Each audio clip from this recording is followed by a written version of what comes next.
So when you first get to Firelink Shrine, there are many branching paths that you can take, but here are some things that I recommend you do here before you move forward with your playthrough. So first things first, we're going to walk up these steps and we're going to talk to Petrus. He's a piece of shit, but he gives you access to your first covenant, the Way of White, but also to some spells, to some miracles.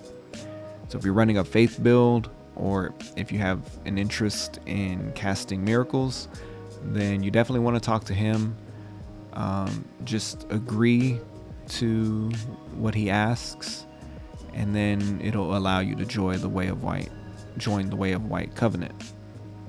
You'll also get a gesture out of this as well. So cool stuff.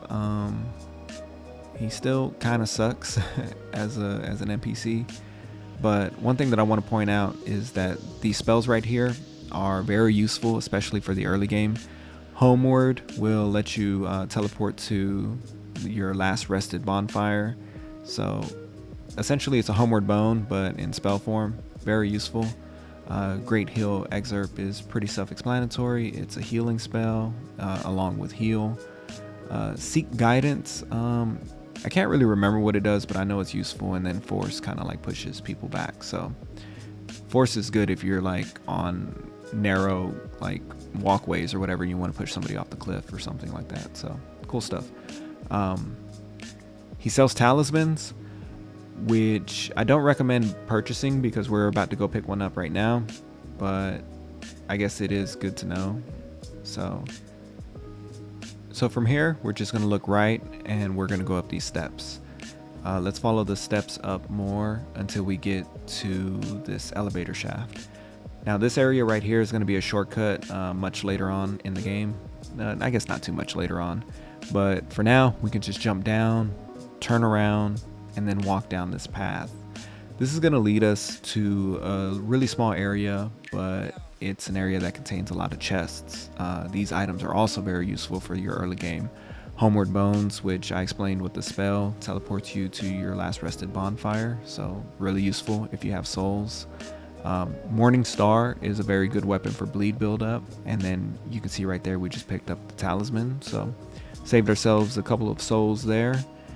And then some cracked red eye orbs. Now these are going to be good if you're interested in PvP and you want to invade other people's worlds. So pretty cool. Kind of interesting if you want to go ahead and get into the PvP right away. And then this is another item that can help with PvP, the Lloyd's Talisman. Essentially this is going to let you prevent other players from healing. So they're not going to be able to heal from their Estus flasks. But they also serve a dual purpose. So if you ever come across mimic chests, you can throw a Lloyd's Talisman at them, and then it'll open up the chest, which will allow you to pick up the item without having to engage with the mimic chest, because they are pretty tough, especially if you're not used to fighting them. So next we're going to make a run down here, and I'm going to go ahead and say that it's a very dangerous run. So if you have some stuff that you're worried about losing, like souls for instance, I definitely recommend going and spending those before you run along this path that I'm about to show you. But it's really worth it. You'll pick up 2 weapons and then you'll pick up some binoculars, but it is very dangerous, so I'm going to try to explain as I go. So we're going to go ahead and just drop down, and we're going to run along the right side of this path, and you should run in between these tombstones, and you'll come across the winged spear, and you'll also trigger a giant skeleton.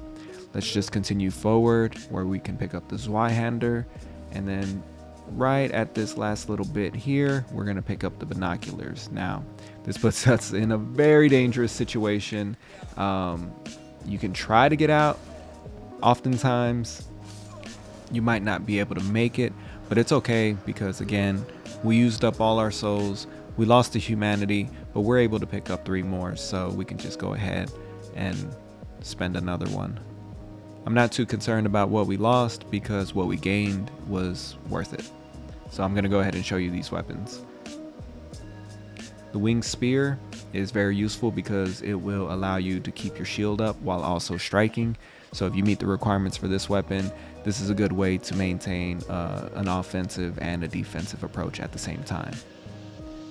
Next up, I'm going to show you the Zweihander. Now again, this is probably not a weapon that you're going to be able to use right away because it does require 24 strength, but once you meet that requirement, this weapon becomes a powerhouse. Now it's one of the strongest weapons in the game, especially if you infuse it with lightning. You'll be able to do massive damage to a lot of bosses, so definitely worth considering if you're going to run a strength build. This is a great weapon all around, and overall it's kind of one of my favorites, but right now I can't use it. And again, just to show you the Morning Star, now I'm going to go ahead and show you the stats here. So if you look down to where it says Ox Effects, you'll see 300 next to a blood splatter stain. This is just indicating that this weapon does bleed damage. So once it builds up to a certain point, it'll just take off chunks. So definitely a good weapon, especially in the early game. The requirements aren't too heavy, but I guess the main drawback is that it tends to strike a little slower than some other weapons out there. But that's pretty much it about Firelink Shrine. There are plenty of other items that are laying around throughout this area, but I'll let you explore this area on your own, so that way you can kind of find those out. But for the most part, we kind of picked up some of the key ones here. So I'm going to go ahead and wrap up this video. Leave a like if you enjoyed, subscribe if you haven't already, and I'll catch you on the next one where we'll go over the Undead Burg. But until then, take care.